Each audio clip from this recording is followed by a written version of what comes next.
सभे मगहिया भाई बहन के भुलेटन काका के राम राम। आथिन मगहिया खबर में सुनते देश दुनिया की खबर। रथ यात्रा आज बिना श्रद्धालु के निकलत रथ यात्रा। आज के दिन भगवान जगन्नाथ अपन भाई बलभद्र और बहन सुभद्रा के साथे नगर यात्रा पर निकला।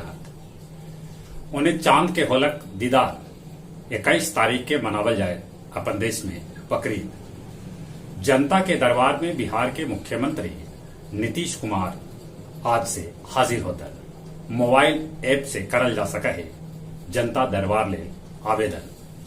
पिछलका 24 घंटा में अपन देश में कोरोना संक्रमित के संख्या 41,506 तक पहुंच गलत। अगले 24 घंटा में कोरोना संक्रमित 895 आदमी के मौत के भी खबर है। बिहार में 11वीं से ऊपरे के स्कूल और कॉलेज आज से खुल जाए, बाकी उपस्थिति 50% रहा।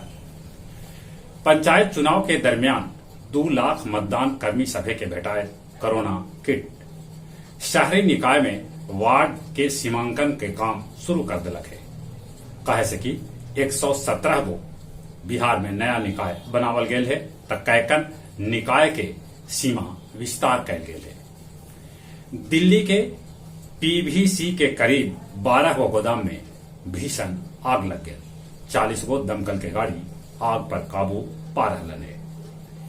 किशनगंज के बिशुनपुर गांव में एगो मुर्गी घर से एगो कोबरा के साथे होकर 42 गो बच्चा सपेरा निकालल। उत्तर प्रदेश में अलकायदा के 2 गो आतंकी के एटीएस पकड़ल।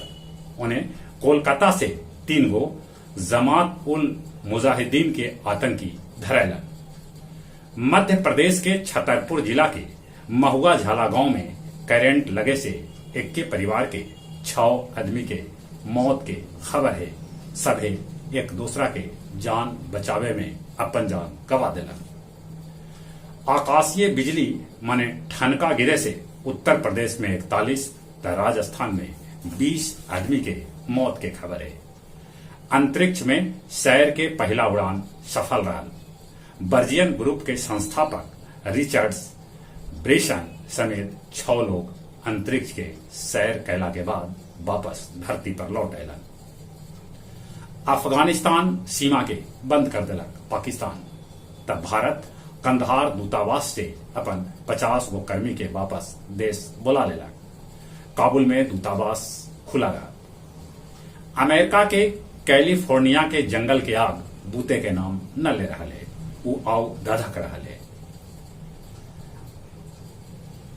आंत के सर्जरी के बाद पोप फ्रांसिस अस्पताले से लोग के कैलन संबोधित। अमेरिका में रॉबर्ट ई ली के प्रतिमा हटावल गया।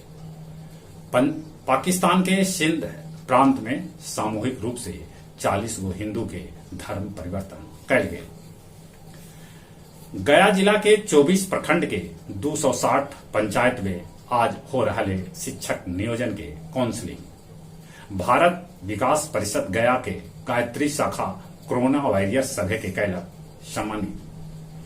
हुलासगंज के सकिया मुरारी गांव में धान के रोपनी करे वाला 40 मजदूर गुड़ के शरबत पिए से फूड पॉइजनिंग के शिकार हो गए। सभे के अस्पताल में भर्ती करे पड़े। गया नगर निगम से बनल जन्म मृत्यु प्रमाण पत्र पर गड़बड़ी के शिकायत मिल रहा है।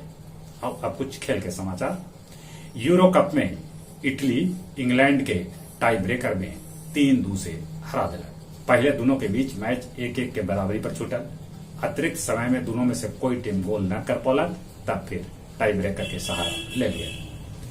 दुनिया के नंबर 1 टेनिस खिलाड़ी नोवाक जोकोविच जीतलन 6ठा विंबलडन कुल 20वां ग्रैंड स्लैम खिताब है। वो फाइनल में इटली के युवा मैटियो बोरोटिना के 6-7, 6-4, 6-4, 6-3 से हरौलन। भारतीय महिला क्रिकेट टीम दोसरका T20 में इंग्लैंड के महिला टीम के हरा दिलक और मैच 1-1 के बराबरी पर ला दिलक। T20 में वेस्ट इंडीज दूसरका T20 में भी ऑस्ट्रेलिया के हरा दिलक। बारिश खोल दिला टोक्यो ओलंपिक के पोल, वहां पानी बरसे से प्रेस दीर्घा में पानी घुस गया। जहां तक मौसम का सवाल है, मौसम विभाग सूचना दिलका है कि मानसून अब देश के लगभग सभ्य जगह पर पहुंच गया है। मानसून के चलते राजस्थान में ठनका और ढेरे आदमी के मौत हो गए। दिल्ली में भी जल्दी ये पानी हुआ। उत्तर बिहार के नदी अभियोग उफान पर है। अपने सभी से निहोरा, कोरोना से बचे ले मुंह नाक पर मास्क लगाते, सोशल डिस्टेंसिंग के पालन करते, दिन में नियमन से 5 बेर हाथ धोते और जब 18 बच्चा से ऊपर उम्र आए तब कोरोना के वैक्सीन जरूर लगवाते। चलित अपने सभी के एक बार फिर से बुलेटिन का करते। राम राम।